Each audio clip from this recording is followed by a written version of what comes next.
Boa tarde. Mais uma vez estamos aqui para atualizar os nossos dados do município. Sexta-feira, dia 14 de agosto. Hoje estou com a nossa secretária de Educação, Andréia Francischini, em função também de uma nova discussão com relação à possível retomada das aulas, né? Vamos conversar um pouquinho sobre isso. Apresentar o nosso painel epidemiológico, a atualização dos casos na data de hoje. O fechamento dos dados por bairro, por detalhamento, né, em função do nosso boletim semanal, e retomar um pouco a nossa conversa com relação ao momento que estamos vivendo, né?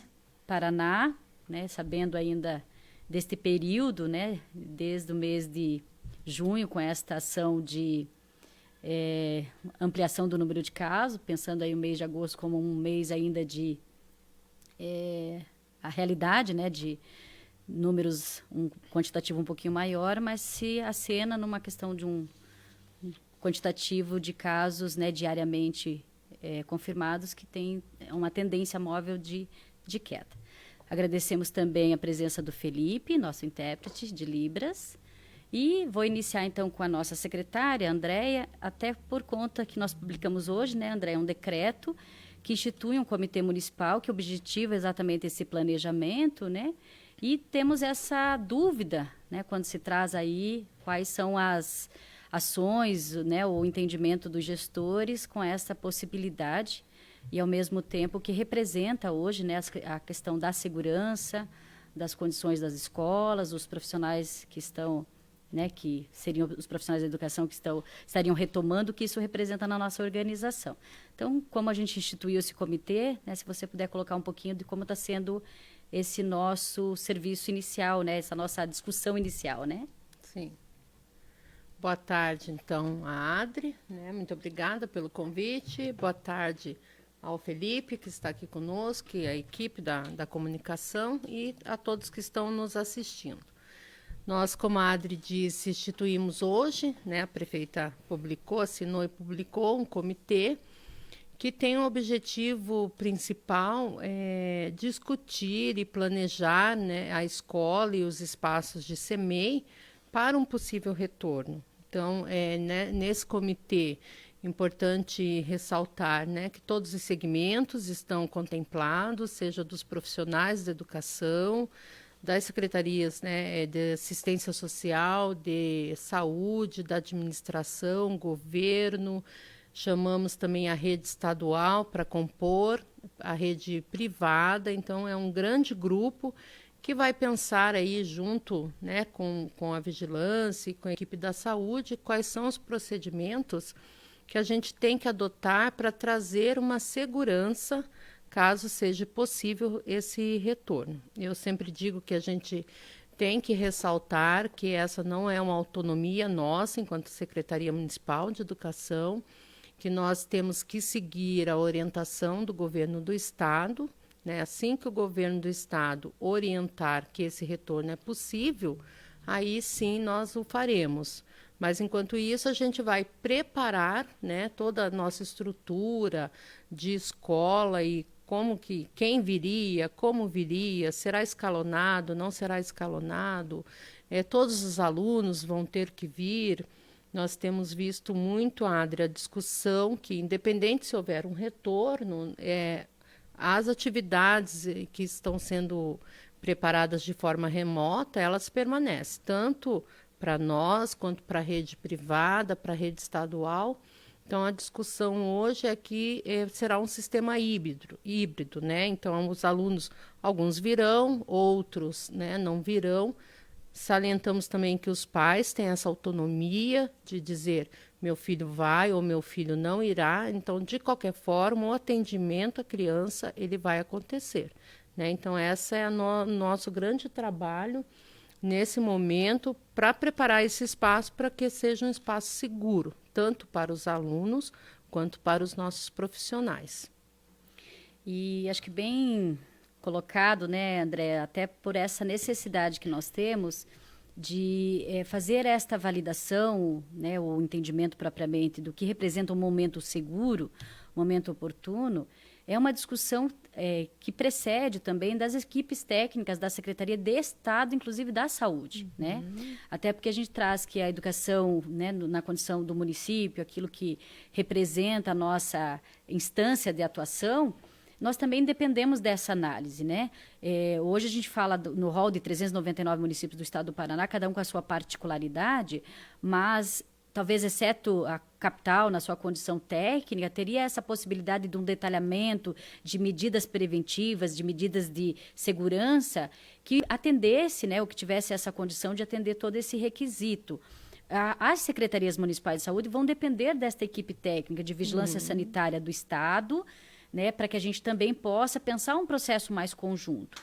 Ao mesmo tempo, é o que representa hoje, né, a questão, quando ela avança para uma discussão, e a gente vê na condição da Secretaria de Estado da Educação ou do governo estadual, que você faz aí de um outro nível, nível médio, até por uma característica, talvez, na condição do aluno do final, né? Então, isso tudo também está sendo discutido no nível estadual, né, Andréia? Sim, o que a gente tem percebido, né, no Brasil como um todo, as redes que já retornaram, começaram pelos alunos do ensino médio, né? Porque a gente entende que o aluno da educação infantil, né, a gente não vai conseguir controlar essa criança, porque é prático da natureza deles se pegarem, né, estar o tempo inteiro um pegando no outro, abraço. Então, a gente sabe todo esse fator que é limitante mesmo, que a gente não vai dar conta. Então, os municípios e estado que retornaram, né, o estado que retornou com os alunos do ensino médio, né, com o terceiro ano,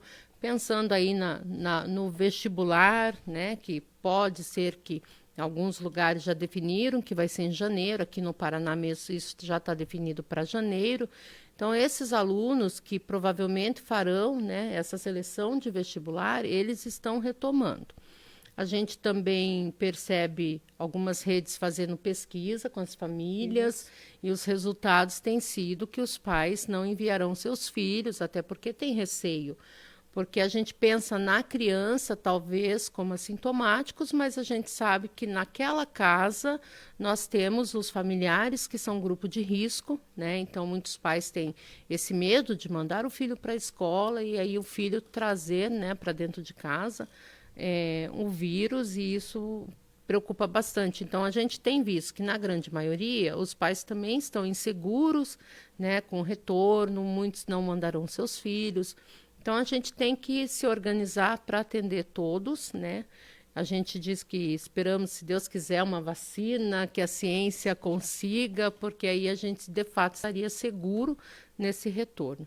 Mas a gente tem trabalhado bastante para organizar, né, Adri? Organizar os espaços, porque se amanhã a gente encontra uma vacina, uma cura, de qualquer forma, a gente tem que estar organizado para receber o público. Teremos um novo normal, e esse novo normal precede um planejamento. Sim. Né? Esse planejamento, quando a gente também determina, né, como será, e precisaremos adaptar cada espaço escolar hoje. Né? Então, o comitê também tem esta finalidade, em função de investimentos, talvez de medidas diferenciadas, do que era a prática e do que sempre foi. Né? Digo que qualquer ambiente hoje de indústria, de empresa, você tem que ir adaptando a essa nova forma, né, de pensar todos os processos das medidas de distanciamento, das medidas preventivas, desses cuidados.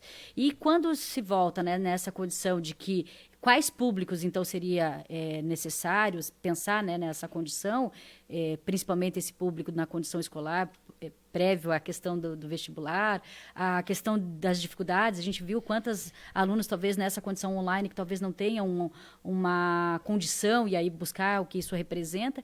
E muitos que a gente vê na condição das escolas particulares é aquele pai que ainda continua na condição de um trabalho essencial, de um serviço que não pôde parar, né, na questão hoje desse espaço até para essa condição de levar ou de estar com este filho, né, levando a condição do espaço propriamente que ele acaba utilizando. Mas isso em tudo, né, na condição que a gente sempre coloca, o que representa pensar tudo isso numa condição segura, né? E isso a gente acaba fazendo um olhar do que é talvez um menor risco, e os dados demonstram isso, né, que a gente tem um indicador baixo, uma taxa baixa de casos positivos em faixa etárias de criança, adolescente, e que não temos, né, casos de óbito também nessas faixas etárias, mas o que é a condição deste risco para essa família, para as condições, né, desse público vulnerável, muitos têm também os seus avós que moram em casa, que a gente sabe que é um público de maior vulnerabilidade pela condição, né, ou das doenças crônicas ou da questão da idade propriamente. Então, como bem colocado, acho que a gente sempre vai ter né, esse momento de estar retomando e discutindo, de fazer toda essa análise, né, em conjunto com a sociedade, e às vezes é isso, a opção do pai tem que ser respeitada na condição da escolha, né? Quais outras alternativas em função dos modelos que já foram implementados, e aí a gente sabe das estratégias, né, das dinâmicas que cada escola, né, na sua condição precisou se adaptar e implementar novas formas, né, de chegar à atividade, de fazer essa integração e essa interação propriamente com as famílias, e isso foi buscando, né, essa alternativa. Então, assim, tudo que a gente também implementar, né, enquanto município, claro que é da segurança, né, e das discussões técnicas, e faremos, né, parte aí também deste comitê, né, dessa proposta da rediscussão. Lembrando, né, que a gente também sempre traz o que representa hoje esta criança, né, hoje na condição do isolamento, do fique em casa, né?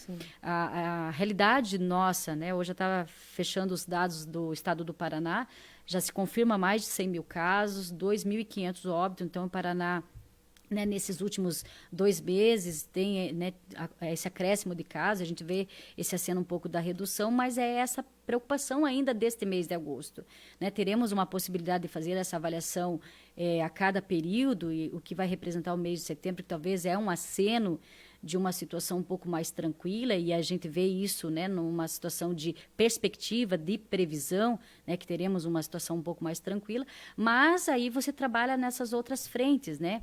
A gente também hoje publicou alguns decretos, né, André, para algumas atividades que já estavam sendo penalizadas há muito tempo, porque vamos lembrar, nós tivemos a redução e a restrição no mês de março, ali meados de março, então muitas atividades que foram suspensas, e a gente sempre naquela linha do que não era possível, hoje a gente publica um decreto das escolas profissionalizantes, as escolas de cursinhos, né, de aulas de idiomas, também com essa nova forma, né, na condição de pensar esse novo normal, essa nova necessidade de pensar as estruturas e, ao mesmo tempo, de buscar alguma alternativa de um ramo, né, de atividade econômica que ficou por 5 meses parado, né? Então, com uma ação muito bem articulada também da fiscalização, das equipes da vigilância, né, para fazer também esta avaliação se estão cumprindo com aquilo que está sendo determinado. Então, a Secretaria de Saúde também, nas suas orientações, a gente vai estar publicando portarias que disciplinem a cada área de atuação, exatamente porque também precisamos pensar esta retomada, né? E a retomada com segurança, com as orientações, em função daquilo que é a nossa obrigatoriedade nesse momento, né? Sim. Reforçamos, e aí é essa questão toda de como se dar com essas outras áreas, a princípio fazendo essa correlação, né, com as escolas, né, mas no curso profissionalizante. A gente, né, diz que são coisas do coronavírus, né, ou medidas e novas rotinas, elas vão permanecer, né, independente se houver o retorno esse ano ou ano que vem, algumas práticas vão permanecer, isso já está posto no nosso dia a dia, na nossa cultura. E eu quero aproveitar, né, Adri, a oportunidade de ser para as famílias que acalmem o coração, né? A gente, como mãe, né, a gente sabe que não está sendo fácil para nós, para os nossos filhos, a questão do aprendizado, se de fato esse novo formato que a gente tem utilizado, ele surtiu efeito positivo, a criança, né, aprendeu, não aprendeu. Isso a gente vai ajustando conforme o retorno, né? O ano que vem, ele independente, ele vai ser um ano diferente, a gente vai ter que retomar os conteúdos, mas o que a gente tem visto são assim, experiências dentro de casa muito positivas, né? Que as crianças estão conseguindo sim aprender, mas o nosso foco é manter esse vínculo com essa família e com essa criança, e que eles também não aguentam mais, eles querem voltar para a escola, eles estão com saudade dos amiguinhos, estão muito presos dentro de casa. A gente tem situações de algumas crianças já com depressão, que a gente tem acompanhado, os pais pedem para as professoras ligarem para as crianças, conversar, então isso está sendo bem legal, a gente está muito mais próximo em algumas situações do que nós estaríamos, né? né?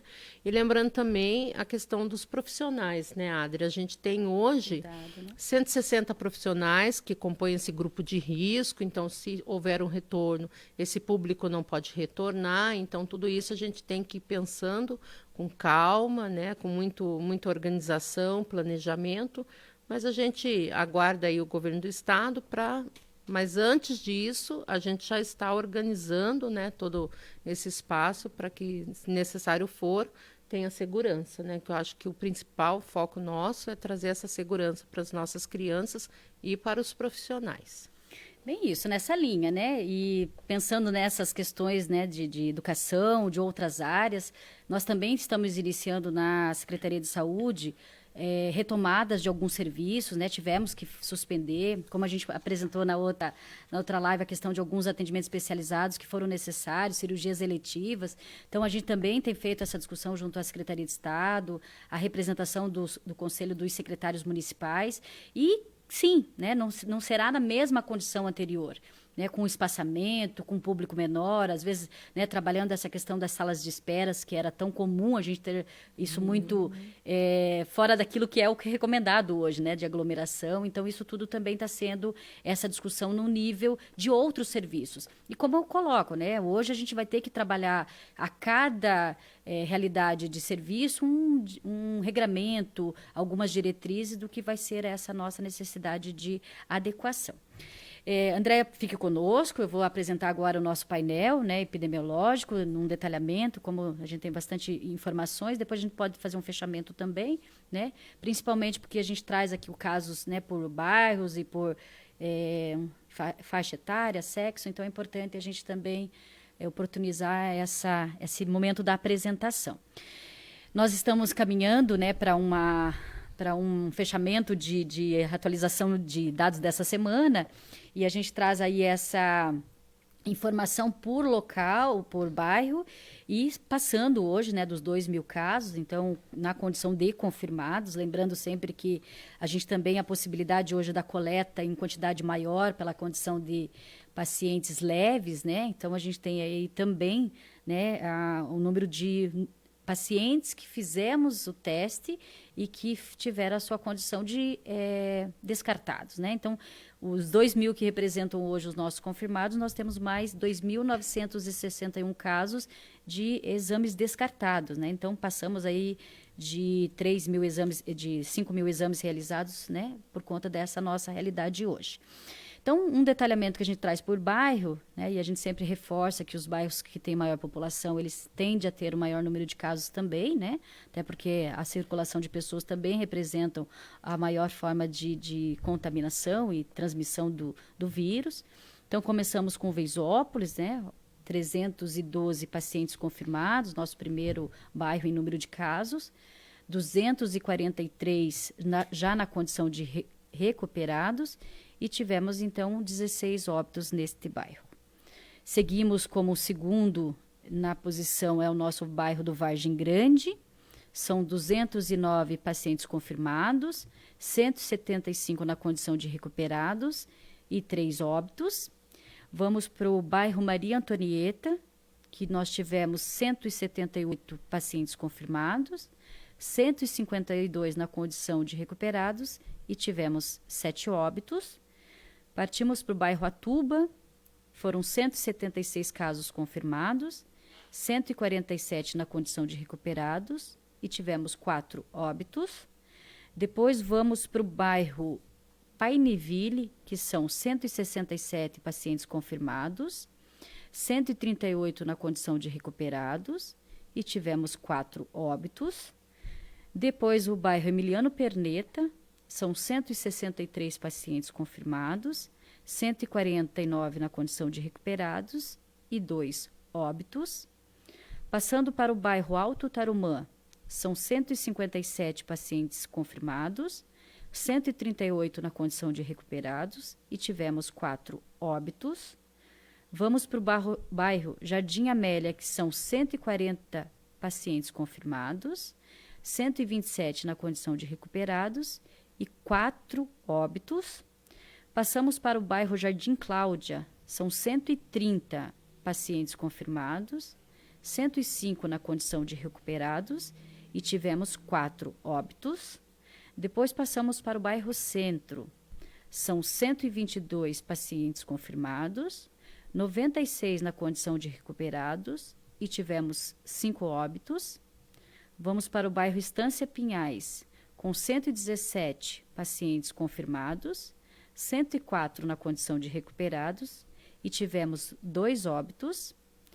Depois o bairro Jardim Carla, são 99 pacientes confirmados, 90 na condição de recuperados e tivemos 2 óbitos.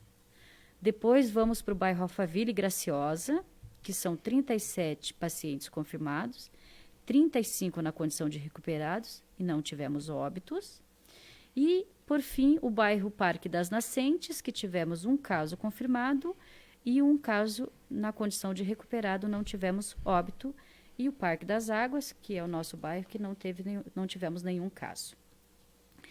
Passando, então, ao dado por faixa etária, né? Nossos casos confirmados e óbitos em faixa etária.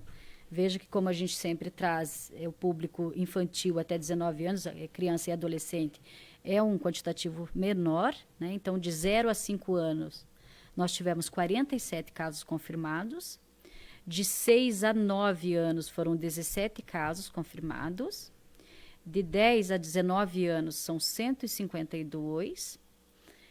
E de 20 a 29 anos nós tivemos 369 casos confirmados. Aí este público de 20 a 59 anos é um público que tem maior número de confirmados, né? Então, nós temos do público de 30 a 39 anos, são 442 casos confirmados e tivemos um óbito desta faixa etária, um paciente com uma situação de doença crônica, né? Então, uma situação que levou à condição do óbito em função de um tratamento de oncologia. Esse é nossa idade, né? Um paciente com a menor idade de 30 anos. Tivemos na faixa etária de 40 a 49 anos, são 394 casos confirmados. Tivemos 2 óbitos, 2 senhores jovens de 47 anos, também acaba sendo uma perda, né, de pessoas novas. De 50 a 59 anos tivemos 308 casos confirmados, 6 óbitos. E aí este público maior, né, dos idosos, que acaba sendo o nosso quantitativo também maior de óbitos. Então, de 60 a 69 são 162 casos confirmados, com 15 óbitos. De 70 a 79 anos são 80 casos confirmados e 22 óbitos. E de 80 e a mais, né, para frente, são 37 casos confirmados, com 11 óbitos por faixa etária, na condição de confirmados e óbitos. Separando, nós temos, então, um detalhamento por sexo, né? Então, dos casos confirmados, nós temos um quantitativo maior feminino, né? São 55% dos casos, que representa 1.109 casos, né, no público feminino, e 45% que representa 899 casos do público masculino. O óbito ele muda um pouquinho, nós tivemos mais óbitos em público masculino, são 29 óbitos que representam 51% do público masculino, e são 28 óbitos em público feminino, que representou 49% do nosso total de óbitos. Passando, então, para o nosso, né, detalhamento, né, de informações do encerramento na data de hoje. Então, nós temos hoje 2.008 casos, né, que são os nossos confirmados. Desses 2.008, nós temos 1.700 recuperados. Eu gosto sempre de reforçar este dado, que representa, né, quase 85%, são as pessoas que tiveram a doença, que tiveram a recuperação, que passaram os seus 14 dias na condição do paciente leve, né, o seu isolamento. E aí nós tivemos já com a confirmação e o fechamento, o encerramento do caso, dos 1.700 pacientes na condição de recuperados. Infelizmente, os 57 óbitos, né, que a gente sabe que isso, né, é a nossa maior preocupação, representa 2,83%, lembrando que a média do estado é em torno de 2,5%, nós estamos um pouquinho acima, então né? Essa é a realidade também que a gente sempre tem que estar monitorando. E um outro indicador que a gente sempre traz como um alerta é o número de pacientes internados, né? E a gente tem feito esse monitoramento, essa avaliação. Isso cresceu de uma semana para outra, que também preocupa, né? Hoje são 11 pacientes na condição do leito de enfermaria, né? Um paciente que a gente classifica como moderado, representa hoje 39%, e são 17 pacientes hoje em UTI, que representa 61% do nosso público de internamento. Sempre reforço, né, que esse quantitativo de internamento a gente também faz o monitoramento, fazendo contato junto às equipes dos hospitais, até para esse monitoramento, a evolução do caso, assim como nos nossos pacientes, então esses 223 na condição de isolamento domiciliar, né, o nosso monitoramento, a nossa equipe faz esse contato exatamente para essa, né, as orientações necessárias, o apontamento com relação à condição, né, de orientação para não ter o agravamento.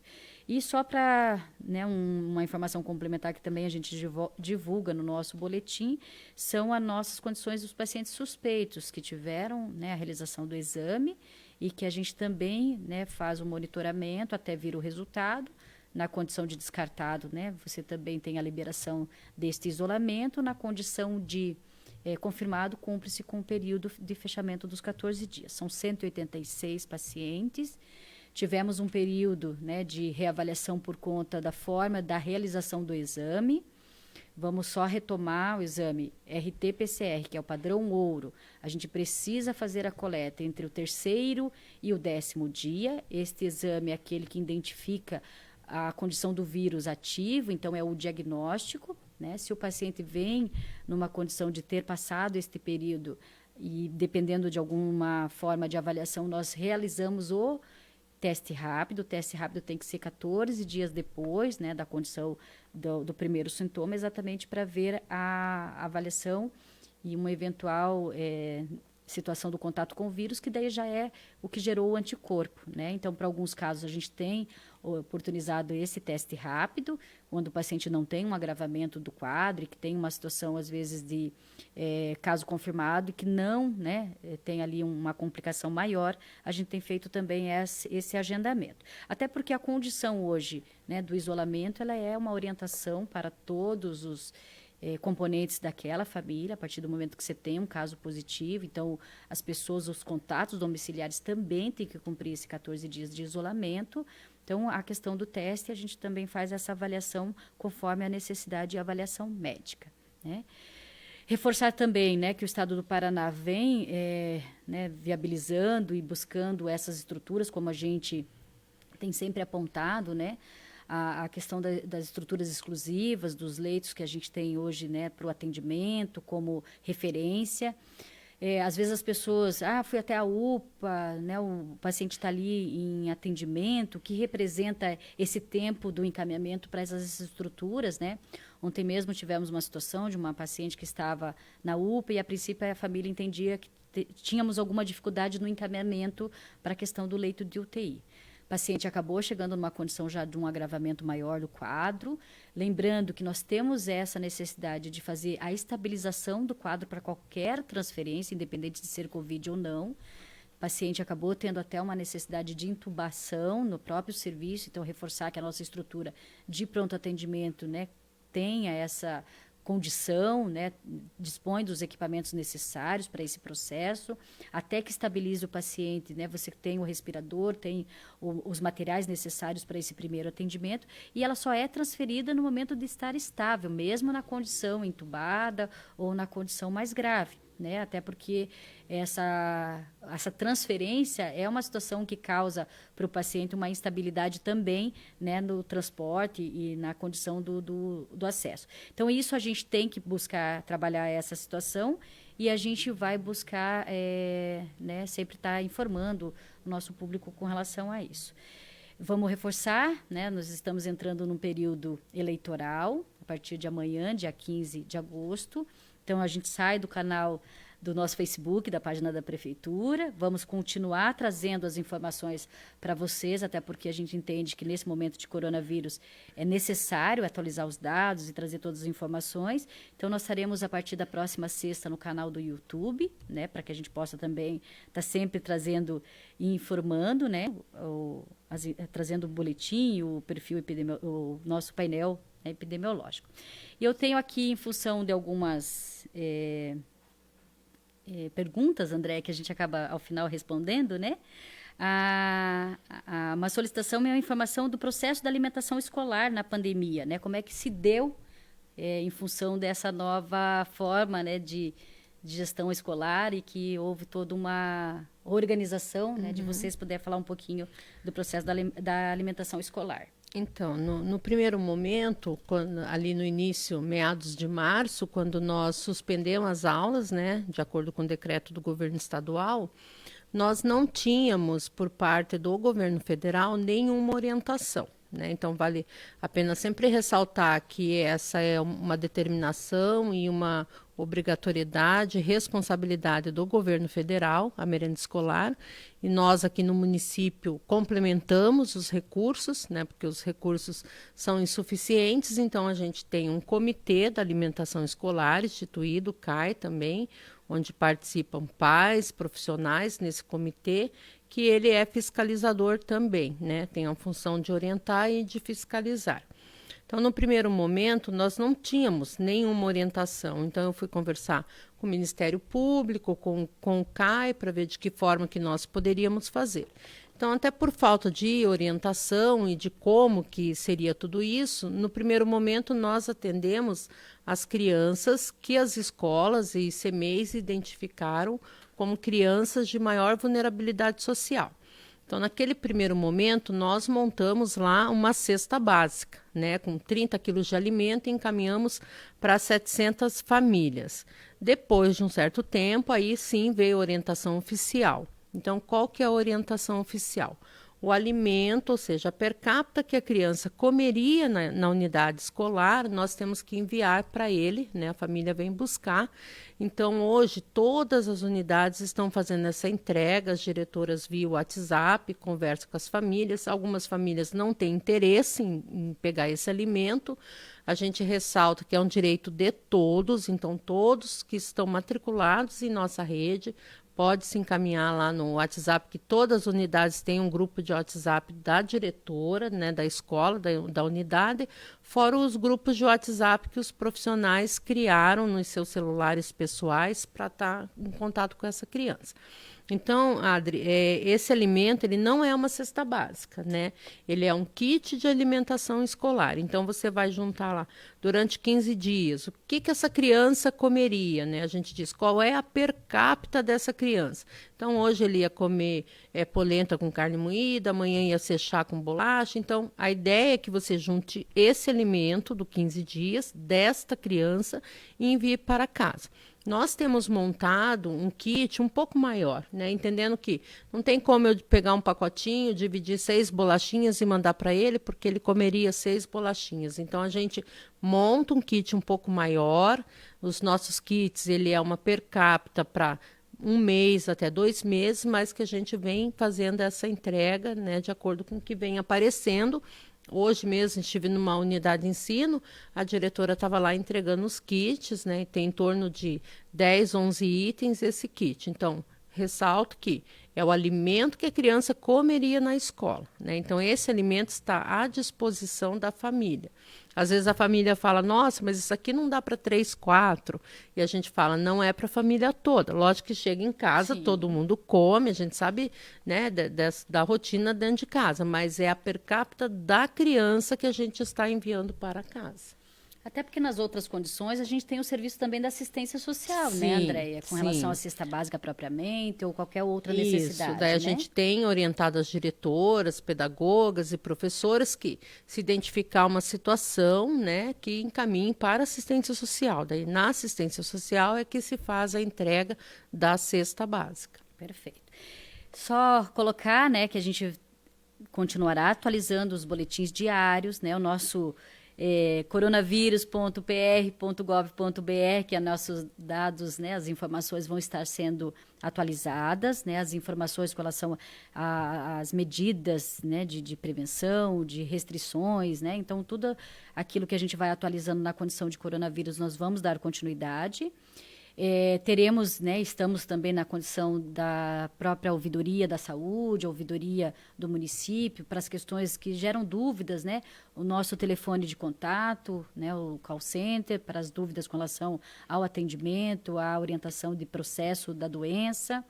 E também, né, na condição hoje do que representa o nosso portal de transparência, muito bem trazido como um indicador aí de análise da gestão do gasto público, na condição do recurso enviado, né, do Ministério da Saúde, da Secretaria de Estado também temos detalhado.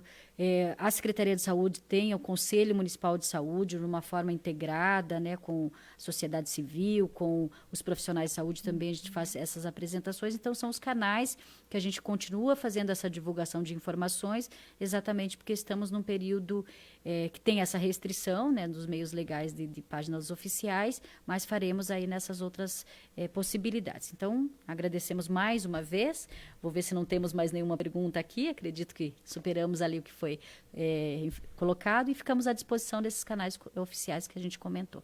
Muito obrigada e uma boa tarde a todos. Boa tarde, André. Obrigada. Boa tarde.